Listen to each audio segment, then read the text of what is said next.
Bueno, muy buenos días, un gusto saludarles. Esta es una entrevista pues bastante especial con don Juan Diego Castro. Hoy es martes 27. 27, ¿verdad? Martes 27 de enero, estamos en semana de elecciones.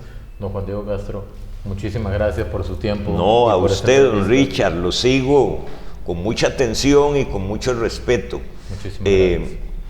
Me gusta mucho su estilo periodístico, su rigor, su seriedad, y también aprendí desde muy chiquito a no ser brocha ni lisonjero, se lo digo en serio y con mucho respeto. Muchísimas gracias, don Juan Diego, y de verdad es un verdadero placer conocerlo y poder hacer esa entrevista. A la orden suya. Don Juan Diego, hay varios temas que quisiera hablar con usted y quisiera comenzar justamente por el que me parece más delicado. Resulta que, si no me equivoco, el viernes de la semana pasada, jueves o viernes, usted publica un video en sus redes sociales donde habla de un eventual o presunto plan que se está gestando a lo interno del OIJ, que se llama justamente, o que usted indica, que se llama la ruta del OIJ, que se estaría ejecutando 3 días antes de las elecciones, es decir, esta semana. Estamos hablando que sería a partir del jueves, de repente. Usted me podría, yo vi el video, pero me gustaría que por favor me comente qué es lo que contiene, según la información que usted obtiene, ese plan que usted indica en ese video. El director interino del OIJ, el exministro de Seguridad Pública del corrupto gobierno de Carlos Alvarado, que se llama Michael Soto, lanza un paquete desinformativo la semana pasada donde él invita a la sociedad civil a observar el plan que él tiene, que llama la ruta del OIJ. En ese video, él dice que a partir de mañana miércoles, empieza la ruta del OIJ, que va a haber una obra de teatro, conferencias, demostraciones, explicaciones sobre las cuestiones criminalísticas. Entiendo la escena del crimen, levantamiento de cadáveres, huellas digitales, todo eso que a la gente pues le emociona, porque siempre el crimen, la investigación, los detectives, vea cómo el morbo que provoca el OIJ desde hace años en contubernio con la prensa canalla, con los allanamientos, por ejemplo, vea la depravación del director suspendido del OIJ, el motelero, el garañón con chaleco antibalas, hablando de crímenes como el de un caso que nosotros llevamos de la chiquita que asesinó el marido, no quiero repetir el nombre, por su mamá, por sus chiquitos, cómo la ahorcó el marido y la fue a tirar al Surquí, y este degenerado que dirige el OIJ le dijo zorra. O sea, todo esto para el contexto de cómo funciona el OIJ. Entonces, el exministro de Seguridad del gobierno de Carlos Alvarado dice que vienen miércoles, jueves y viernes, o sea, ya cuando se termina la posibilidad de pagar anuncios en esta campaña, el próximo miércoles, mañana, jueves y viernes, que ya no hay anuncios, que es la veda electoral, él tiene un show mediático gigantesco, obviamente en asocio con la prensa canalla, que es a la que él le da las primicias, los invita a los allanamientos, etcétera, etcétera. Entonces digo, hombre, qué casualidad que un político consumado como el exministro de Seguridad del PAC y actual director del OIJ, que dicho sea de paso, es el que manda mientras estuvo el depravado, planea, cuando ya no hay posibilidad de anuncios y estamos en veda electoral, un golpe publicitario como el que va a empezar mañana, pero ahí yo no tenía otros datos que le voy a compartir ahora. Antes de esos datos, para precisar lo que ha comentado ahorita, usted habla de un video. Hay un video en donde él sale desde la superoficina de prensa del OIJ, que tiene 8 periodistas a tiempo completo, más los 12 que tiene la Corte, que es la agencia de publicidad estatal más grande que tiene el país y más cara, más productores audiovisuales, diagramadores, camarógrafos, equipos sofisticadísimos, monitoreo, etcétera, etcétera. Él dice, los invito a la ruta del OIJ. Está en las redes y es facilísimo de conseguir, y si no, nosotros... Es un video público. Un video público que él hizo. Él lo anuncia públicamente. Yo digo, hombre, qué raro. ¿Por qué antes de las elecciones? ¿Por qué no lo hicieron en diciembre? ¿O por qué no lo hicieron después de las elecciones? Porque Michael Soto es absolutamente militante del PACAC y su cara es conocida. Es más, de las caras conocidas que tanto daño le hicieron al país está Claudia Dobles, Carlos Alvarado y el ministro de Seguridad, este señor Soto. O sea, basta que la gente vea las cejas de él y diga PAC. Cuando usted habla de un paquete desinformativo, ¿se refiere a una serie de coberturas de allanamientos? No. Es el plan que ellos tienen. Esto lo tienen montado desde hace meses. Va de nuevo. El OIJ tiene una oficina de prensa gigantesca. Es más, tiene más periodistas que muchos medios de prensa. Muchos más. 8 veces usted, sin contar todo el apoyo, 8 periodistas, productores, etcétera, etcétera, etcétera. Entonces ellos vienen montando para el final de las elecciones, para favorecer al PAC para esta semana, un show que él llama la ruta del OIJ. Nunca la habían hecho.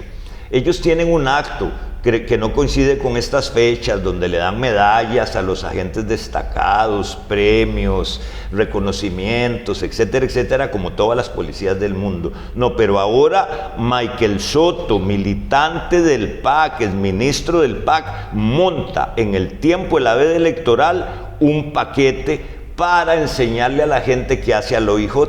Pero me quedé corto, don Richard. Ahora vienen los datos. Vienen los datos, okay. Que ahora sí dije, no es un paquete solo de Michael Soto, es un paquete de la Corte Profunda y de los magistrados politiqueros, que también hay que aclarar, no son todos. Pero como siempre, las células malas son muy chiquitillas, pero matan a las buenas, que es la mayoría.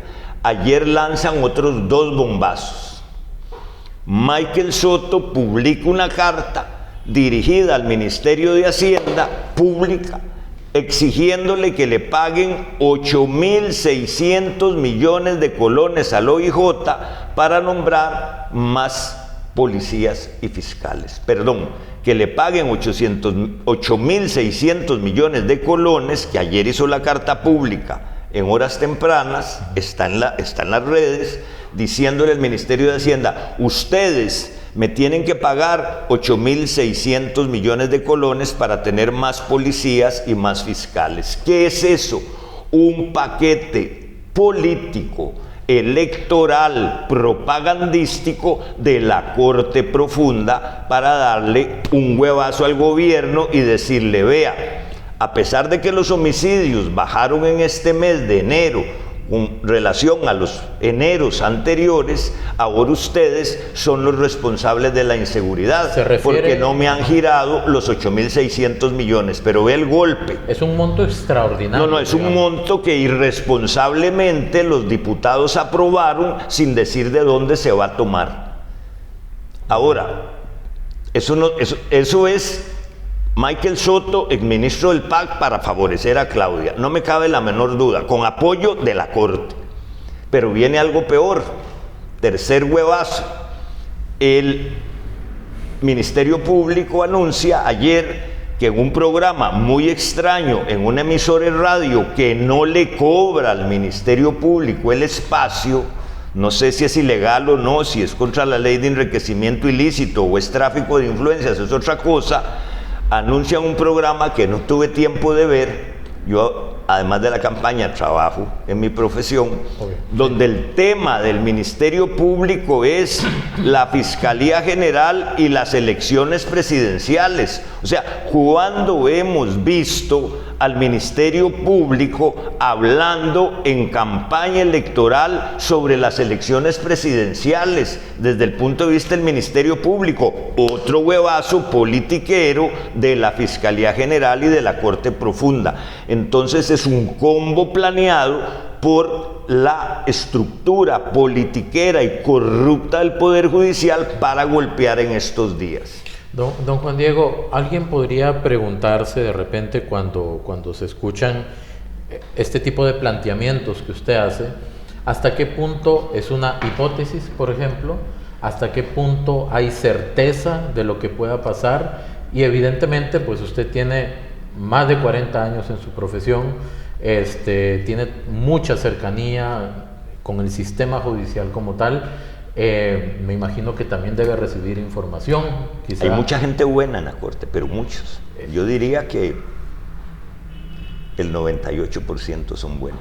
Entonces, cuando usted me comenta eso, cuando le planteo este tipo de variables, ¿qué nivel de certeza puede haber de que esto que usted está diciendo, que está circulando en redes desde el viernes sábado de la semana pasada, podría suceder? Porque estamos en semana de elecciones, los ánimos están crispados, muy crispados, y los debates se han convertido también como en que ahorita podemos hablar de eso. Lo que quiera, yo aquí vea, está abierta la puerta para usted, con mucho respeto. Muchas gracias, eso se valora muchísimo.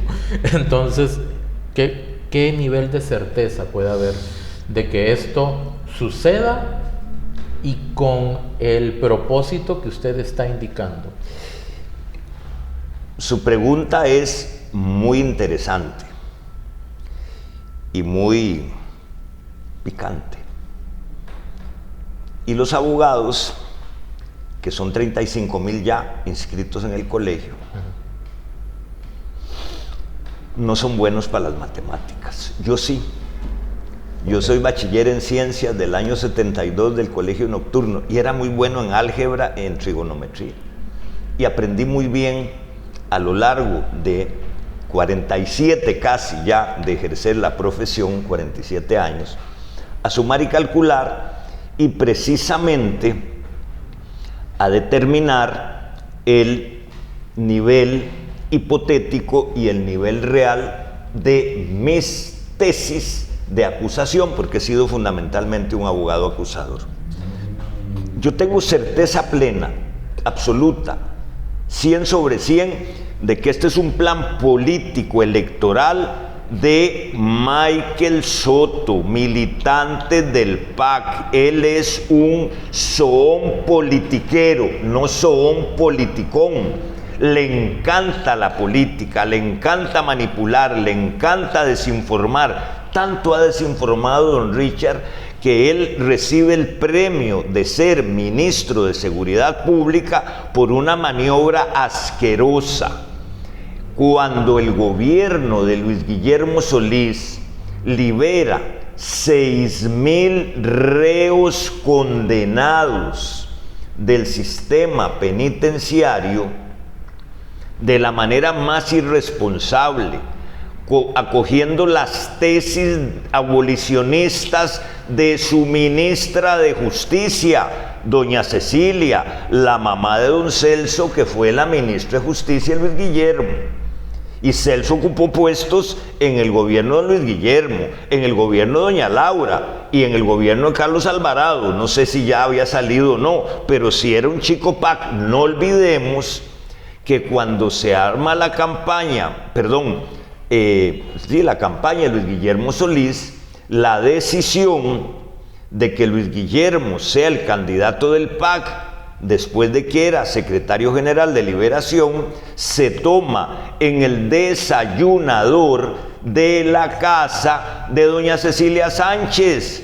Y en ese desayuno están Cecilia Sánchez, Celso Gamboa Sánchez, su hijo, Alberto Salón Echeverría, su amigo de toda la vida, Luis Guillermo Solís y Mariano Figueres. Y ahí se vuelan al otro precandidato que había en el PAC, y esa alianza entre los exmilitantes del Partido Socialista, doña Cecilia y Alberto Salom, y Luis Guillermo, surge el Plan PAC. El abolicionismo es una corriente ideológica nefasta surgida especialmente en la Argentina con un señor que se llama Eugenio Raúl Zaffaroni y otro nonino. Lo que dicen es que hay que quitar las cárceles, que hay que soltar a los delincuentes, que la sociedad produjo locos y delincuentes y que tiene que haber qué hace. Ese impacto terrible lo mide la Oficina de Planes y Operaciones del OIJ, cuyo jefe siempre ha sido Michael Soto. Hay un informe elaborado por ahí de agosto de 2017, donde los analistas criminales definen el gravísimo impacto que la liberación de los 6.000 presos condenados produjo en la criminalidad y consecuentemente en la seguridad. Ese tema me gustaría desarrollarlo casi que inmediatamente. Pero déjeme terminar la idea y verá cómo también se va a antojar. Se va a antojar, dicho con cariño, dele, por favor, de profundizar esto porque nadie lo ha tocado, solo nosotros. Michael Soto tiene ese informe y lo esconde. Entiéndame, Michael Soto, tengo el documento, usted lo esconde desde agosto del 2017 hasta que pasan las elecciones del 2018. Porque si ese informe usted se lo hubiera dado a la prensa o a la sociedad civil, Carlos Alvarado no gana. Porque esa es la razón y el motivo del desmadre de la seguridad de este país, provocado en el gobierno de Solís. Usted lo escondió y hasta que Carlos Alvarado, merced al gran truco que hicieron con Zaffaroni, que era juez de la Corte Interamericana de Derechos Humanos, ve cómo se relaciona el ideólogo del abolicionismo que motivó a los ideólogos del gobierno de Luis Guillermo Solís soltar a los 6.000 presos, con Elizabeth Odio.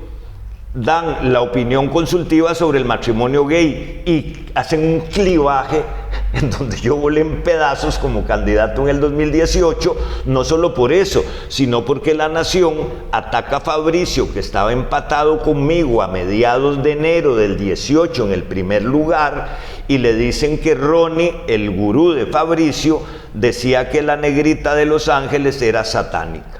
Ahí el PAC vuelve a clivar el electorado y sube Carlos Alvarado como un bólido y nombra a Michael Soto como ministro de Seguridad en premio por eso. Ok, Entonces, cuando usted me pregunta que si es hipótesis o no, no. ¿Por qué no? Porque él fue el que publicó que iba a ser la ruta del OIJ en estos 3 últimos días antes de las elecciones, perdón, en estos 3 últimos días de la semana previa a las elecciones. Sí, hoy es él martes, lo publicó.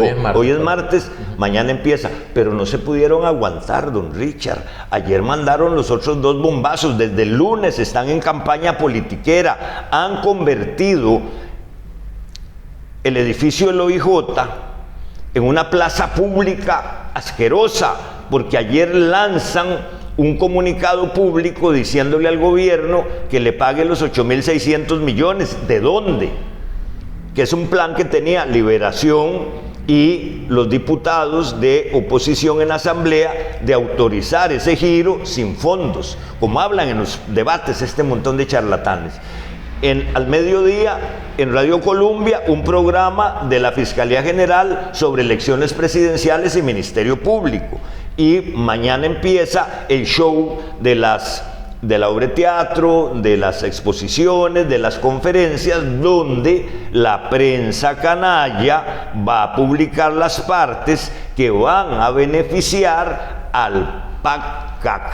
Entonces no es una hipótesis, ahí están los datos, escogieron las fechas. ¿Por qué no lo hicieron el lunes después de las elecciones, porque este es el momento, sabiendo que hay veda electoral y que están golpeando con un plan conjunto. Usted ha visto cómo escondieron a Claudia y a Carlos Alvarado 3 años y medio, se los traen, resurgen como un sopilote fénix, porque ni siquiera es un ave, y ahora viene a apoyarla su ministro de Seguridad desde la plaza pública del OIJ. Ok. Entonces, ya habiendo desarrollado bien pues lo que usted está planteando, y esta pregunta puede sonar retórica, pero es nada más como para que sea lo que usted quiera, para que quede claro, ¿verdad? Si esto que usted menciona se está desarrollando y se va a desarrollar de esta manera, ¿cuál es el propósito esencial? Usted me dice que sí, que para levantar al PAC, ¿verdad? La candidatura de Claudia Dobles, eso es lo que usted me comenta, pero ¿qué habría más bien, más allá de eso?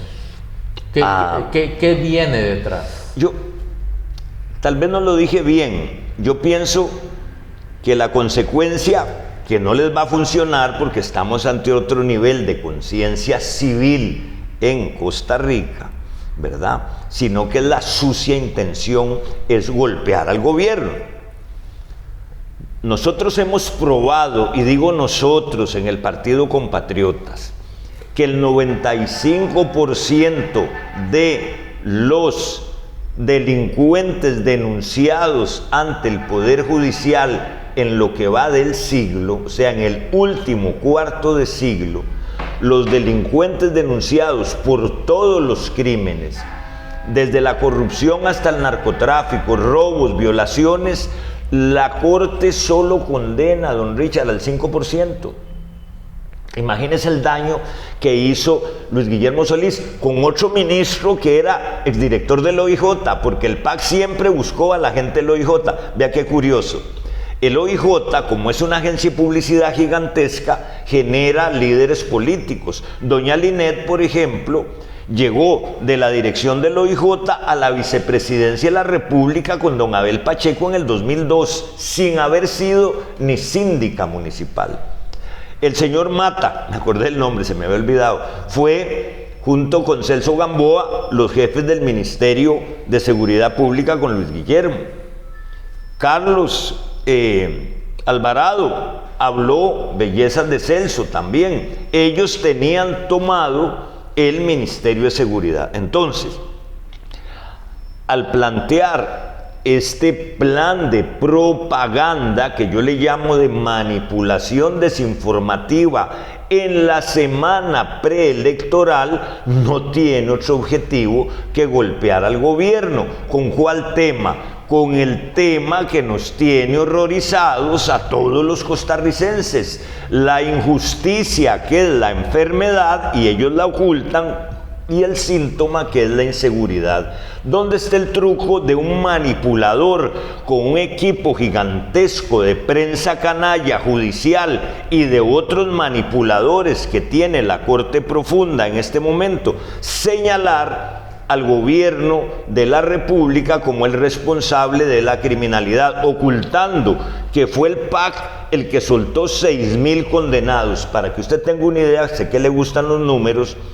Por esos 6,000 condenados que soltó el PAC, hubo 114,000 denunciados que no recibieron sentencia. Y aún así, el irresponsable de Luis Guillermo Solís y su gobierno corrupto lo soltó, y Michael Soto ocultó el informe. Que lo publique y nos enseña. Vea cómo actuó él.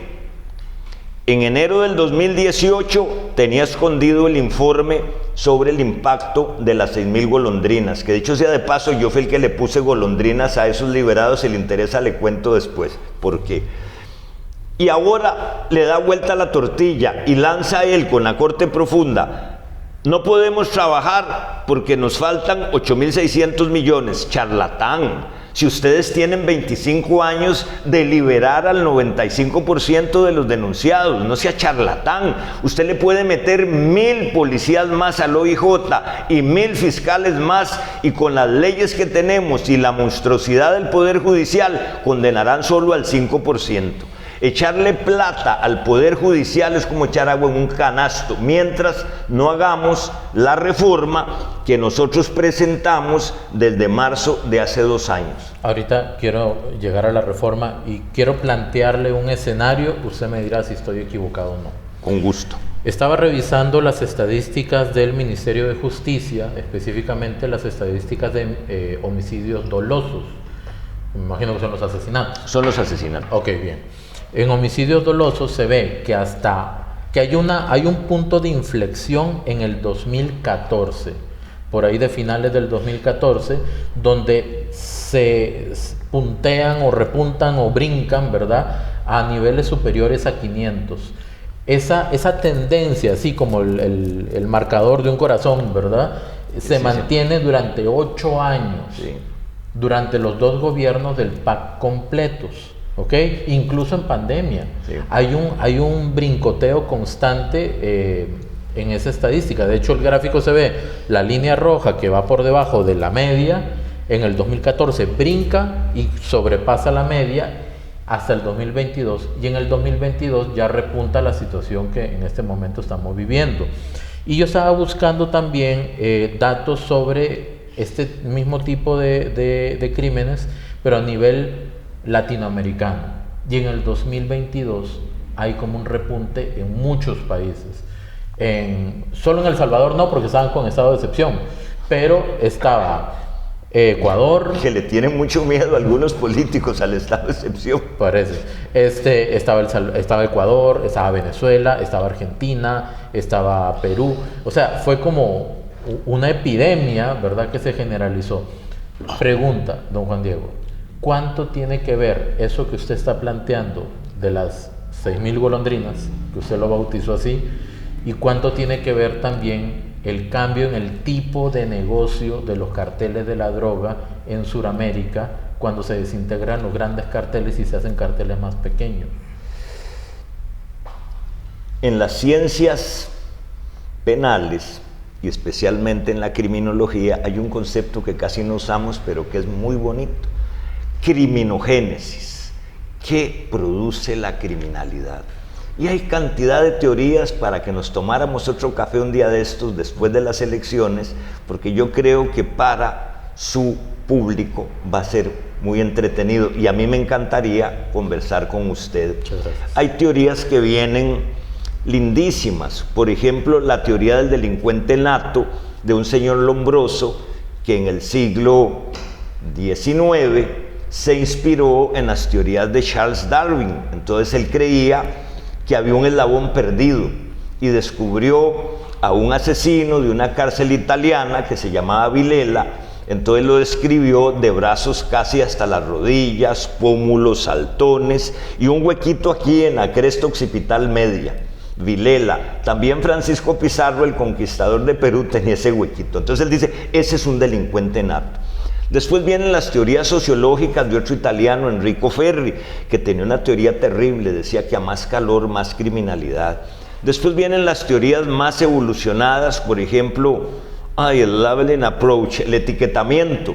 Entonces decía que hay gente que con solo que le etiquetan, anoche dio un cuento que dijo un candidato, que charlatanería, de que el gobierno que viene va a meter a la cárcel todos los tatuados. Ahora le enseño mi tatuaje aquí y a mí me tendrían que meter al bote también, ¿vio? Tatuaje con canas. Bueno, esas teorías, hasta las teorías psiquiátricas, las teorías genéticas, todo eso se cae. Mis bibliotecas de criminología y de sociología y de psiquiatría forense se caen con un principio que existe en la cabeza de todo delincuente, hasta en la de los maridos infieles, cosa que ni usted ni yo somos. Estoy soltero. Perdón, usted es un soltero fiel también, yo soy un marido fiel. Exacto. Pero somos fieles a nuestro estado, vea. Resulta que la clave no está en todas esas teorías, la clave está en algo que tiene en su mente el delincuente.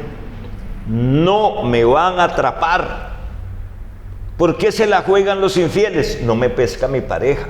¿Por qué se la juega el ladrón? ¿Por qué se la juega el estafador? ¿Por qué se la juega el asesino, el sicario, el narcotraficante? Siempre cree que no me van a atrapar. Entonces, esa teoría que tiene 50 años de estudio en su servidor, todos los libros que me leí no sirven para nada. El secreto está, y esa es mi fórmula, mi antídoto a la criminalidad, es que ese umbral de no me van a atrapar se caiga. Entonces, en este país, ese umbral es altísimo, porque el no me van a atrapar, si la puerta de la justicia penal fuera la que tenemos aquí a nuestra derecha, hay una endija abajo del 95% donde pasan todos los que creen que no los van a atrapar. En Costa Rica, el principal factor, pero no del incremento en los homicidios, porque tenemos una obsesión con los homicidios. Si usted viera los robos es mucho mayor, pero en los homicidios, don Richard, los condenados en los últimos 25 años son el 55%.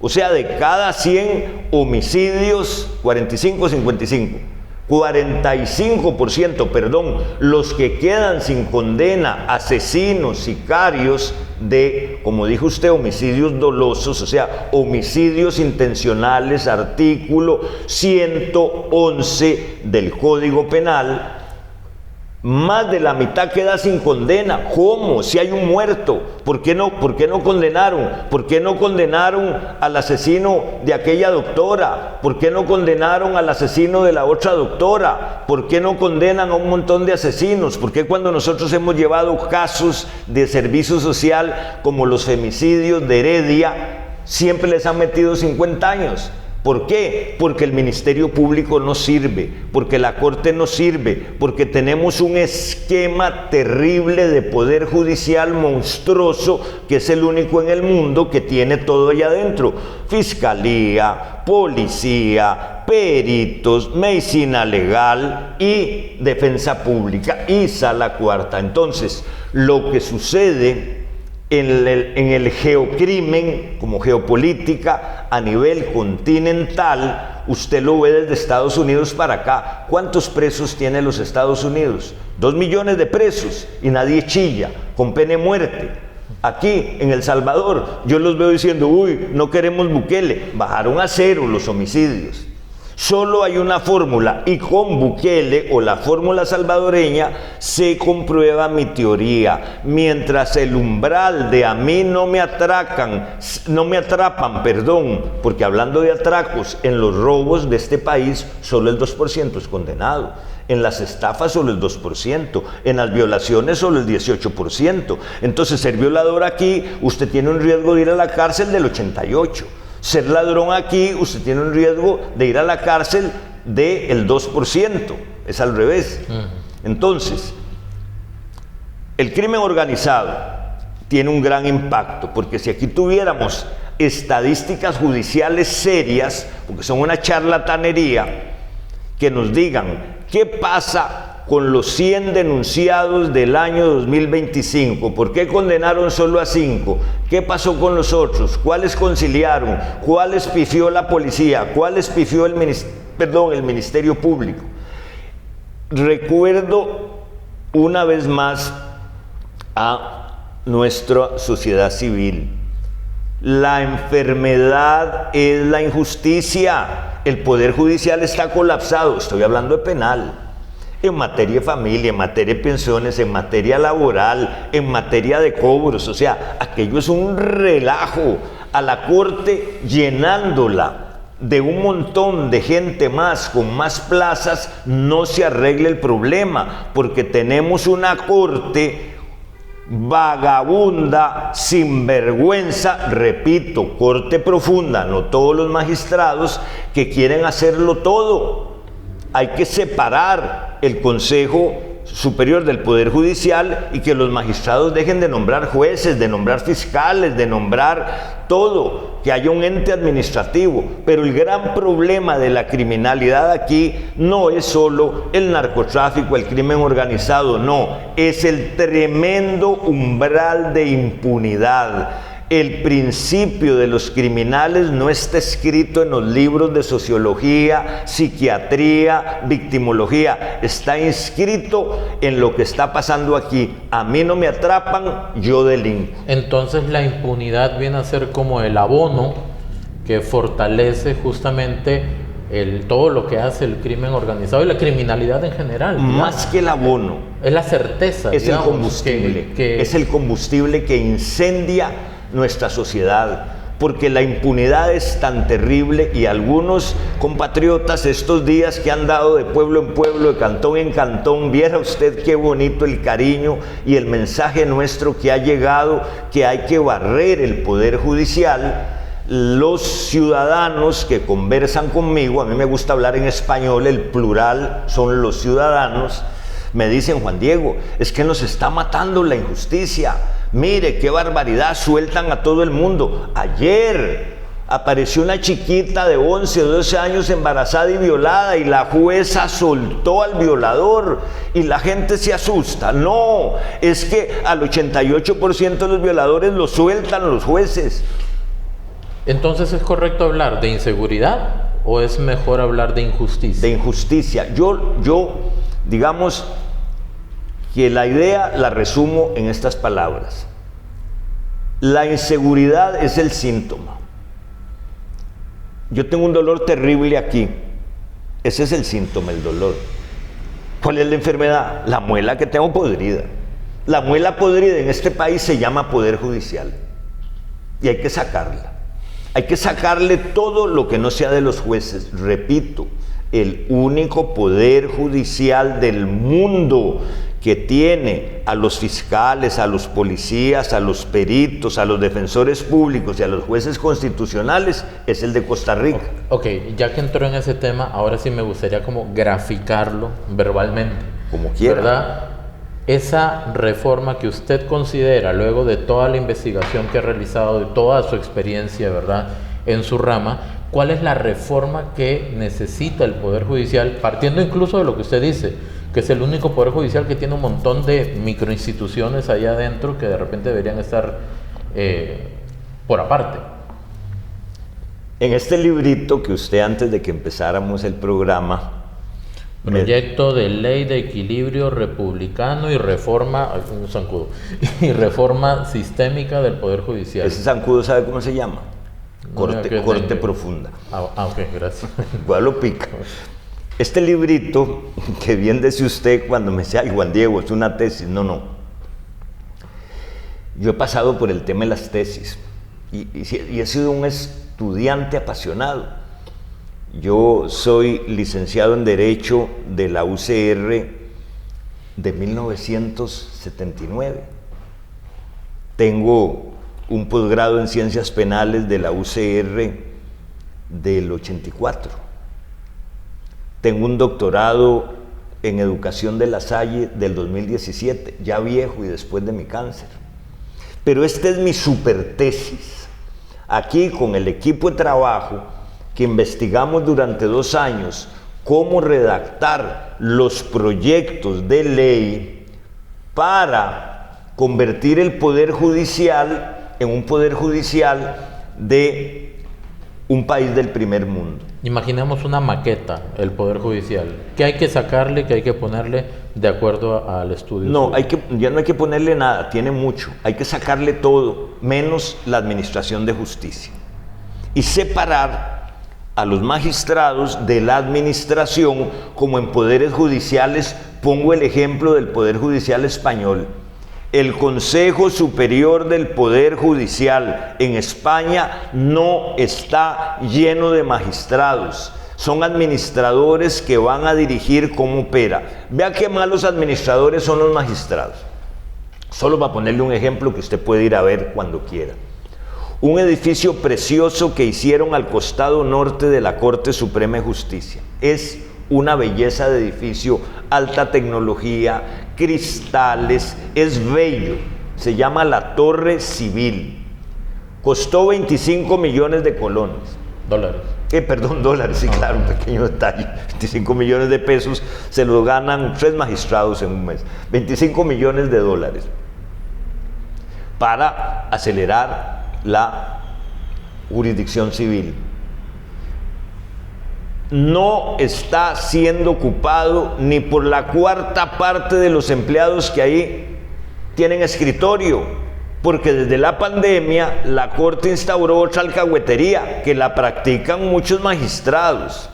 Hay magistrados que en las sesiones de Corte Plena se ponen solo el saco y el pantalón de la pijama para participar y no llegan. Teletrabajo, con un número de expedientes para resolver al día y les quedan 6 o más horas libres al día a cientos de funcionarios. Entonces usted ve lo que ellos llaman la mora judicial, que no nació con Luis Paulino Mora, es de antes. Entonces, cuando el Poder Judicial empezó a inflarse, cuando en 1974-75, en el último gobierno de don Pepe Figueres, el Figueres de verdad, los magistrados de la Corte liberacionistas y los diputados liberacionistas en ese periodo 70-74 presentan el proyecto de ley orgánica del OIJ. Y vea la inteligencia de don Pepe para sacarle al Poder Ejecutivo la Policía de Investigaciones, que en ese tiempo se llamaba la DIC, Dirección de Investigaciones Criminales del Ministerio de Seguridad, que era un desastre también, no hay que negarlo. Y vea qué curioso que ahora el OIJ también tiene una DIC, la Dirección de Investigaciones Criminales. Entonces don Pepe dice, ¿cómo es esto? ¿Por qué le van a quitar la parte esencial a la función del Poder Ejecutivo, que es el poder de policía, y dárselo al Poder Judicial? Y él presenta un veto contra la ley del OIJ en el 74 y los diputados liberacionistas lo resellan. Ahí empieza la monstruosidad del Poder Judicial. Ya ahí tiene la Policía Judicial, los peritos, los laboratorios. Y en ese tiempo yo era estudiante de Derecho y estaba de acuerdo para que la Corte por algunos años fuera la incubadora de la policía científica y de los peritos. Pero ya tienen 50 años de tener ese juguete que la Corte Profunda lo usa como un látigo para golpear a los enemigos políticos. Pero ahí no termina la monstruosidad. En el año 96 se aprueba la reforma al Código Procesal Penal y una nueva ley del Ministerio Público, y allí aparecen los desastres, como cuando estaba aquel señor de apellido italiano que desfilaba con un emperador romano y que con los juicios más cochinos de esta historia se atrevió a bajar esposado al secretario general de la OEA, exhibirlo ante el mundo y montar un show. Íntimo amigo de Otón Solís. Don Miguel Ángel Rodríguez. Sí, señor, el único abogado, yo no defendería a Rodríguez de nada, pero el único abogado que dijo que eso era una barbaridad y un abuso fui yo, en el periódico Extra. Eso es una asquerosidad. Ese es el Ministerio Público, está en manos de politiqueros. Desde el caso de la libreta de Caro Quintero, no digamos nombres porque me querella. Pero vea, pero antes de él, 96, que viene ese código, 97 por ahí, porque entró en vigencia hasta el 99, viene el segundo bombazo que le pega a Liberación para inflarlo, es un bombazo para inflarlo al Poder Judicial. Y en el año 89 se aprueba la ley de la jurisdicción constitucional. Y en lugar de haber creado un tribunal constitucional fuera del Poder Judicial, lo embuten en la Corte. Y entonces la Corte pasa de 15 a 22 magistrados. Y es una mega sala que, ¿por qué no le pusieron 5? Le pusieron 7 magistrados. el gran proyecto de Óscar Arias, porque no iba a tener los 38 votos para convocar a una Asamblea Nacional Constituyente. No olvidemos ahora que hay una candidata a la presidencia que va punteando en las encuestas y que estoy seguro será la próxima presidenta. Arias tenía ese proyecto. Lo que pasa es que, como siempre, fue dedos felices. Margarita lo echó, Margarita Penón, y ella era la fórmula mágica de Arias para que fuera la mujer presidenta.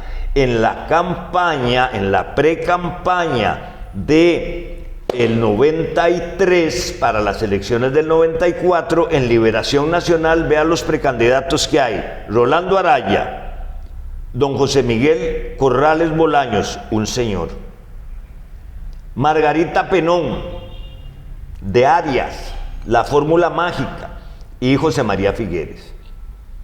José María viene de la reciente muerte de don Pepe en el 90-91, se dispara con el apellido Figueres y gana en primera ronda y le gana a Margarita. Pero los que hacen un libro, el caso Chemis, es Arias con su ministro de Vivienda, se me olvida el nombre, ya son muchos años. Y eso es otro pleito para otro café, ahora verá. Entonces, ¿qué sucede? No es un fenómeno breve, son 50 años en que Liberación Nacional convirtió el poder judicial en su ejército incruento. Por eso, cuando aquí hablan de dictadura y de la dictadura que viene, qué charlatanería. La dictadura en este país es una dictadura judicial, donde el Frente Amplio ha intentado nombrar una magistrada que escribe hasta en La Nación. El PAC ahí tiene a un Rueda en la sala cuarta, pero ese rueda para un lado y rueda para otro según su conveniencia.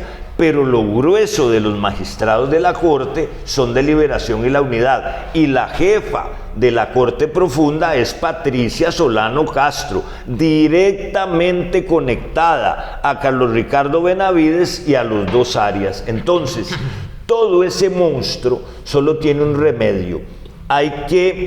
Debemos, y aquí está el proyecto, sacar la sala cuarta para que se convierta en un poder constitucional fuera de la Corte, con 5 magistrados y 9 juzgados constitucionales, para que los ciudadanos tengamos acceso a la justicia constitucional de manera más rápida y más cercana. 7 juzgados constitucionales en las provincias, 1 en la zona sur y otro en la zona norte, que verán amparos y habeas corpus. Y la sala constitucional se va a llamar Tribunal Constitucional fuera de la Corte, con 5 magistrados, con edades permitidas, con jubilación a partir de los 70 años, etcétera, etcétera, etcétera, fuera de la Corte, como en los países civilizados, el Consejo de Estado francés, el Tribunal Constitucional español. El Ministerio Público, no estoy de acuerdo que sea del Poder Ejecutivo, debe ser un ente parecido a la Contraloría, donde el fiscal general y los fiscales importantes sean nombrados por el Parlamento. La Policía Judicial va como una policía de investigaciones al Ministerio de Seguridad.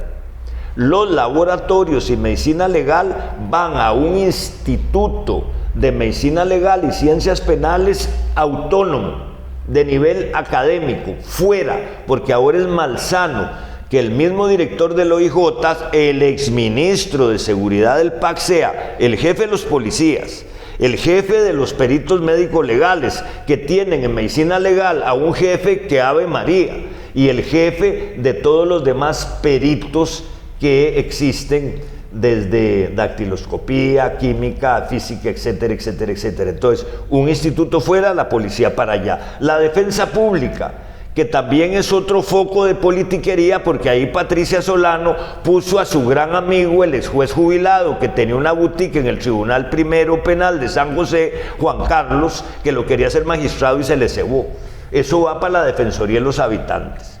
Entonces usted ve cómo hay sitios que en la estructura de una república de este siglo, bien hecha, con una justicia en serio, están en otros lugares, no dentro del Poder Judicial.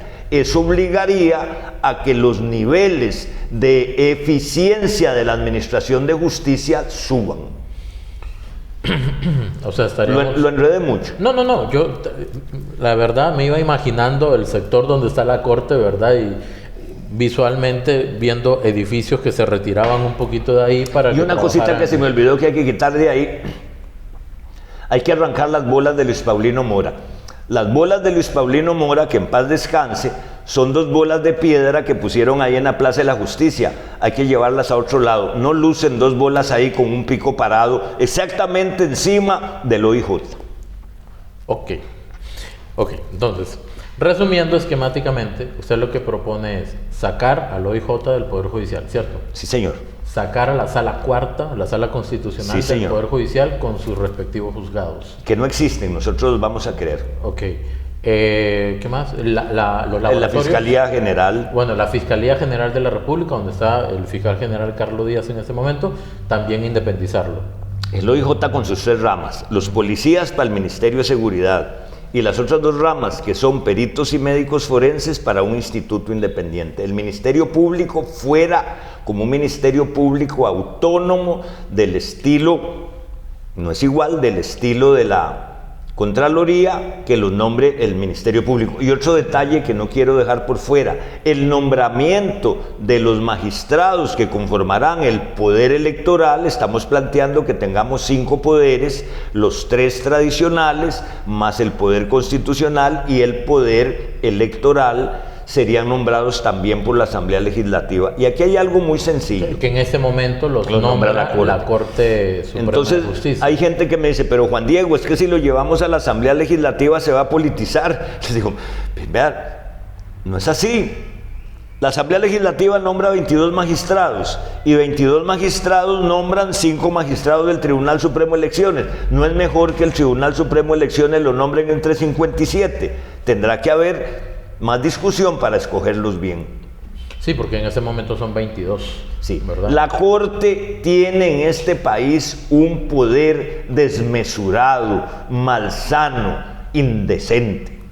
Ok, nada más para que la gente lo pueda tener claro. En ese momento 57 diputados definen quiénes son los 22 magistrados de la Corte Suprema de Justicia de las 4 salas, ¿verdad? De las 4 salas. La sala 5, civil, 5 y 5 en las 3 primeras. Ajá. Y 7 en la... Civil, laboral... Y penal. Penal y constitucional. Sí, señor. Ok, y ellos, los 22, deciden quiénes son los magistrados del Tribunal Supremo de Elecciones. Sí, señor. Mejor que se decida entre 57 que entre 22. Que entre 22, ok. Más amplio el criterio. Por favor. Bien.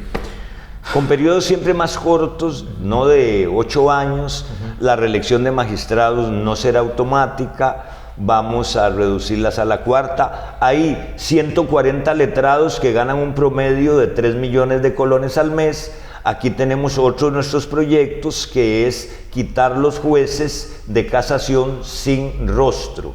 Nosotros somos como los países de la América Latina de los años 70 y 80, donde habían jueces sin rostro para juzgar izquierdistas.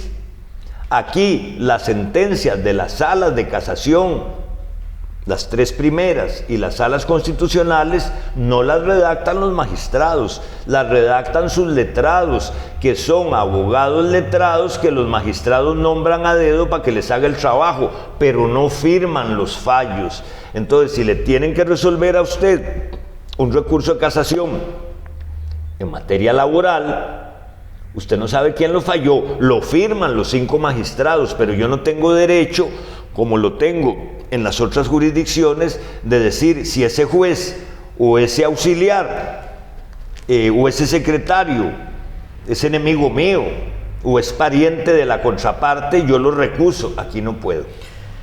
Pregunta retórica nada más para que quede claro. Evidentemente, todas estas reformas estructurales, profundas, pero importantes y necesarias, se realizan única y exclusivamente desde la Asamblea Legislativa. Sí, señor, pero hay otro obstáculo terrible. Muchas de estas leyes se aprueban con 29 votos. Cuando hay reformas constitucionales que hay que hacerlas, se ocupan 38, pero ese no es el problema. La gran reforma que plantea el Partido Compatriotas es la que nadie se atreve a tocar, la reforma de la ley que traba todo el funcionamiento del Parlamento, el reglamento interno de la Asamblea que permite, como hizo una vez un diputado de la Unidad, creo que eres alcalde, que llegó con un carretón de mociones, un carretillo de mociones. Bueno, ahora los señores del Frente Amplio no lo llevan en carretillo, deben llevarlos en gatera para hacer miau miau 400 veces. 400 mociones para trazar proyectos. Ese reglamento, lo primero que vamos a hacer es decirle a todos los diputados, señores, empecemos por reformar esto ya. Bueno, 2.564 mociones le pusieron. Ese número a mí se me quedó grabado porque fue impresionante. Le pusieron al proyecto de jornadas 4x3. Y creo que... Y la repiten y se mueren de risa y hacen miau, miau, por favor. Pero vea qué paradoja, don Richard. Ahora este señor sale diciendo, vamos a apoyar las zonas francas. Y no quiere jornadas 4x3 y dice por ahí un atarantado de estos que una persona que trabaja ahí jornadas así tiene que oler cocaína para poder bretear, pero no es porque trabaja así, es porque es adicto y como ellos promueven aquello del... Ok, nada más creo que encontrarían buen eco, por lo que he escuchado también en el Partido Pueblo Soberano también quieren una reforma de reglamento. Entonces creo que harían yunta eventualmente. Vea qué interesante eso de si somos yunta o no. Yo tengo una relación de mucho respeto y de mucho aprecio y creo que es mutuo con el señor presidente de la República. Y se nota. De hecho, yo estuve muy cerca de él estos años y mantengo una relación constante con él en los temas en los que yo estoy entrenado y preparado. Poder judicial, impunidad, reformas estructurales del Poder Judicial. ¿Por qué yo voy solo en el Partido Compatriotas? Porque tengo un sueño. Porque yo quiero que estos proyectos, la persona que estuvo al frente durante decenios investigando, señalando la impunidad y haciendo los ajustes. Este libro yo se lo di a don Rodrigo en marzo del 2024. Lo tuvo mucho tiempo en su escritorio. Es el producto de trabajo de un equipo que no cobró un 5, que no fue financiado con fondos del Estado, ni de nadie. Lo que pasa es que esta Asamblea Legislativa no hubiera aprovechado esto tampoco. No lo quiso aprovechar. Ningún diputado de ningún partido dijo, pasemos uno, porque aquí no solo son los proyectos de la Corte, está el proyecto para la protección de los policías, está el proyecto para la elección directa de diputados. ¿Pero usted cree que hubiera tenido ambiente con ese fraccionamiento que tiene la Asamblea actual? No hubiera tenido ambiente, pero hubiera sido interesante decirles a todos estos de los partidos corruptos, ve, aquí están todos los proyectos para reformar la Corte y no les dio la gana. Eso siempre es un juego pendular, ¿verdad? Sí. Entonces, bueno, ahí los tienen. No se aprueba, pero se Yo expone. Cumplí con mi deber. Se lo di al presidente como le ofrecí nuestro trabajo y lo presenté en asamblea. El proyecto de reforma sistémica del Poder Judicial nació en este corazón y en este cerebro con apoyo de mis colegas y del equipo de investigadores que le dio forma a mi última tesis vital. Don Juan Diego, última pregunta de este podcast, porque de entrevista pasó a largometraje, creo, ¿verdad? ¿Cuánto llevamos? Pero usted es el que pregunta, ¿verdad? Y pregunta a alguien que le encanta hablar. Y entonces se juntaron, digamos, dos virtudes. Buenas preguntas y espero que buenas respuestas. Ah, no, por supuesto. ¿Cuánto llevamos? 58. Bueno, para que no Oiga, sea pero menos qué ojo el hora. suyo, qué ojo. Para que no qué sea... oído. No, ya es ritmo.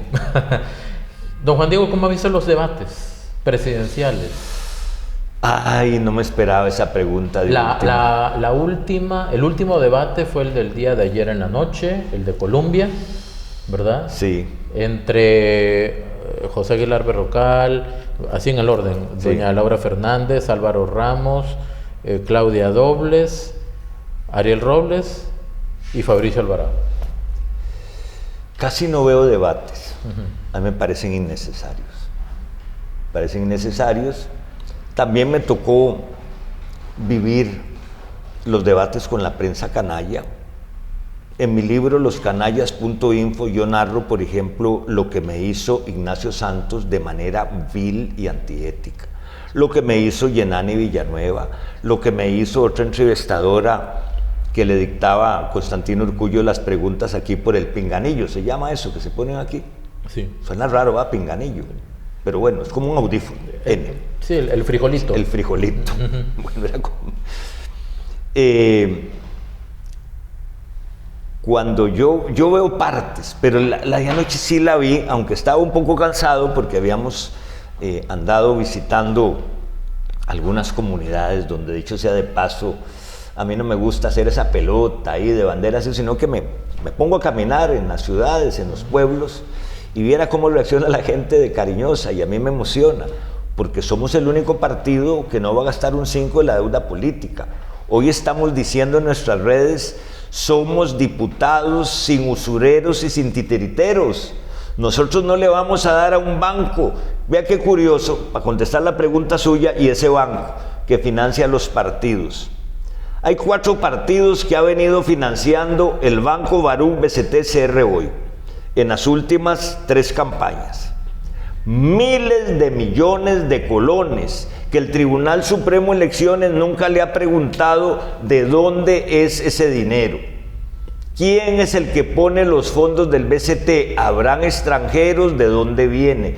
Pero ese señor se ha ganado miles de millones de colones y sus inversionistas en los intereses que le cobran de la deuda política. Por eso usted ve el derroche en propaganda tonta.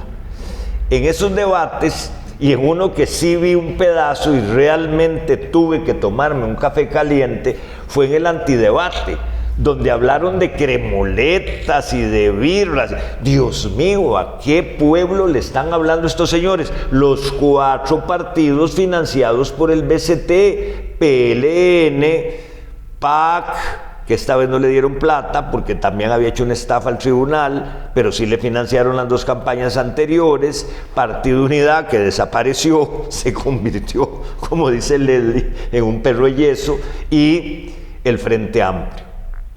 Entonces, el debate de anoche tuvo chispazos. Primero yo decía: ¿será que se saben el número del sobre que están pidiendo para que les hagan las preguntas? No lo sé. A mí tampoco se me olvida que Evelyn Fagler fue la periodista jefa de la campaña de Álvarez de Santi, y por su gran nexo con Canal 6 me habían montado un circo de la silla vacía, de entrevistas torcidas, etcétera, etcétera, para favorecer a Álvarez de Santi. Dicho sea de paso, yo guardo un celular en una bolsa Ziploc que dice, con una etiqueta: con este celular yo impedí que Álvarez de Santi fuera presidente en el 2018. ¿Qué vi yo en ese debate de ayer?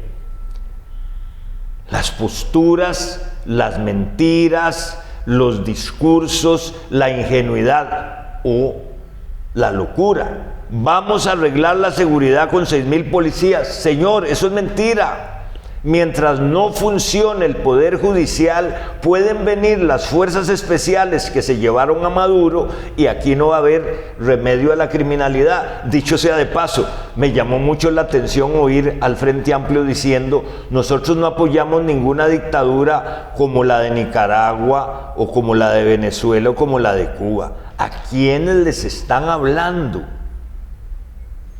¿Sí? ¿Qué es lo que proponen en mi área? Nada que tenga fundamento científico ni fundamento práctico. No es ningún planteamiento, son como juegos hipotéticos. Si tenemos un ciberataque, entonces dice uno de ellos: vamos a hacer la policía cibernética. Desde el año 86 yo estuve en los cursos de informática jurídica y justicia para América Latina y vimos la policía informática y la Guardia Civil. La hemos propuesto desde hace decenios. Claro que hay que prepararse para eso. Existe lo que se llama también la guerra cognitiva. ¿Quiénes son los expertos en guerra cognitiva? Los del Frente Amplio, por ejemplo. Empezando esta legislatura, el Frente Amplio a mí me bombardeó con 50,000 troles, mi pequeño Twitter.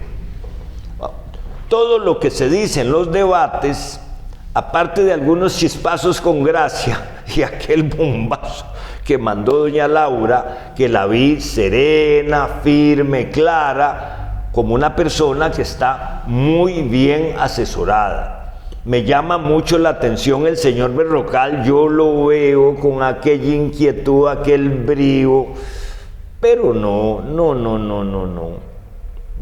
hay nada convincente, no hay nada que uno diga, mira, están hablando en serio, están diciendo que para que haya seguridad tenemos que bajar al mínimo el umbral de no me atrapan, ninguno. Y lo otro es aquella fantasía, vamos a dar viviendas a los jóvenes, vamos a hacer esto, vamos a hacer lo otro. Nosotros tenemos posturas de dónde, como hacen ahora los politiqueros del OIJ para golpear al gobierno y darle un codazo a doña Laura. Deme 8.600 millones si quieren seguridad. Mentira. Ni con 8.600 millones de euros. Porque la Corte está colapsada. Don Juan Diego, he de decirle que he disfrutado mucho esta conversación. Y yo usted. También. De verdad, muchísimas gracias por su tiempo, que no sea la última, sino no, la para primera. nada, para nada. Y yo espero que, pues, estoy seguro que va a llegar a mucha gente y estoy seguro que le van a poner mucha atención. Agradecido su servidor por 3 razones. Aparte de mis buenos amigos de Trivisión, tenía años de no hablar con un periodista. Y no crea que es porque esté traumatizado, no. Es que qué aburrido ir a una entrevista, como muchas que me hicieron a mí, un señor colombiano que no sé dónde está ahora, creo que está en La Nación o en Extra, que es muy pelón, se parece al director del OIJ.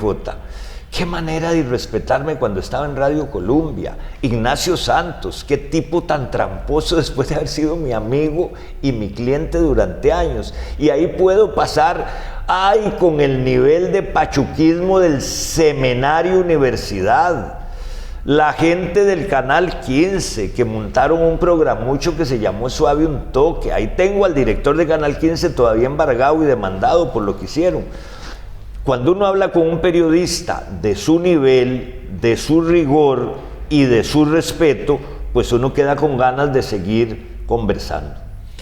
Le agradezco muchísimo. No, señor, con todo cariño. Le agradezco muchísimo y las palabras también. De verdad, un verdadero honor. El honor es mío y muchos éxitos en su trabajo. Y usted también, don Juan Diego. Muchas gracias.